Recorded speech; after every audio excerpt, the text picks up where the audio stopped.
पता नहीं क्या बनेगा इस लड़की का।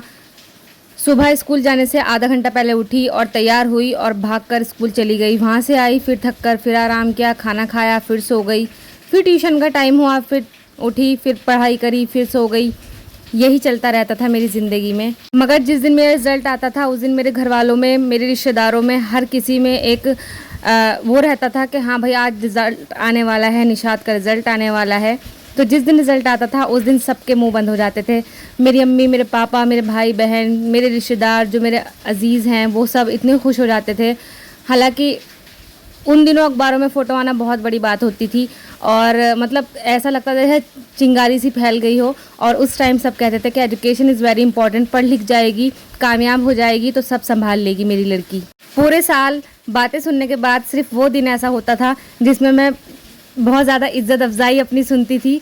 और जो मेरे रिलेटिव्स भी होते थे वो भी अपने बच्चों को कहते थे कि हाँ उसके जैसा बनो, उसके जैसा करो। मतलब मैं अपनी तारीफ़ नहीं कर रही हूँ, मैं सिर्फ अपना पास्ट यहाँ पर बता रही हूँ कि हाँ ऐसा ऐसा भी होता है लड़कियों के साथ, क्योंकि उन्हें एंड में आके तो घर ही संभालना होता है हर किसी को। और आजकल मैंने ऐसा भी सुना है कि क्या करेंगी पढ़ लिख के। निशात को देखो पढ़ लिख कर भी घर ही संभाल रही है, तो हम क्या करें इतना पढ़ा कर अपने बच्चों को। मतलब ये भी कोई सेंस वाली बात है? मुझे तो नहीं लगता कि ये सेंस वाली बात है कि पढ़ लिख कर अगर कोई औरत जॉब नहीं कर रही है, सिर्फ घर संभाल रही है, तो उसका पढ़ना लिखना बेकार है या ऐसा है? तो प्लीज़ मुझे कमेंट में बताइएगा अगर ऐसा है तो। अगर आप भी ऐसा सोचते हैं तो प्लीज़ मुझे बताइएगा, अपनी सोच जो है वो मेरे साथ शेयर करिएगा। हर बाप की लाडली को घर संभालना होता है, बच्चे संभालने होते हैं, चाहे वो पढ़ लिख ले, IAS ऑफिसर बन जाए, चाहे अंगूठा टेक हो।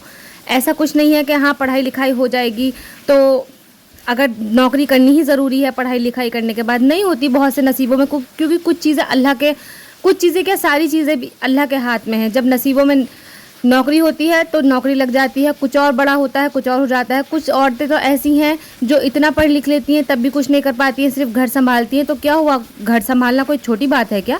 बच्चे संभालना कोई छोटी बात है? आपके मम्मी पापा ने सिर्फ घर संभाला है, आपकी अम्मी ने घर संभाला है, तो क्या उन्होंने छोटी बात की है अगर उन्होंने जॉब नहीं की है तो? प्लीज़ जहन से ये बातें निकाल दिया करें कि पढ़ लिख ली हैं, जॉब नहीं कर रही हैं तो उनका पढ़ना लिखना बेकार है। ऐसा कुछ नहीं है। दो औरतों को सामने बैठा दीजिए, जो वेल एजुकेटेड है और जो बिल्कुल स्कूल नहीं गई है या कम पढ़ी लिखी है, तो आपको उनके बोलने चालने के तरीके से ही पता चल जाएगा कि कौन कितना मैनर्सफुल है, कौन कितना समझदार है, कौन कितना पढ़ा लिखा है। तो बस यहाँ आज मेरी बात होती है कंप्लीट। और मैंने आज बनाए हैं भरवा करेले और इसकी रेसिपी भी मैंने आपको बता दी है। बस कीमा को मैंने फ्राई कर लिया था अलग से ग्रेवी के साथ और साथ में थोड़ा सा मसाला बनाया और कीमे को उसमें मिक्स करके फिर करेलों को मैंने कट लगाकर उसके बीज वगैरह निकाल दिए थे और उन्हें फिर मैंने डीप फ्राई कर लिया, जिससे कि करेले का जो कड़वापन है वो बिल्कुल ख़त्म हो जाएगा। और बस लास्ट में जो करेले का मसाला था वो मसाला करेलों में भर दिया और दम पे लगा दिया और ये हैं तैयार मेरे करेले। चलिए मिलते हैं नेक्स्ट वीडियो में, तब तक के लिए अपना ख्याल रखिए। Subscribe for more such video.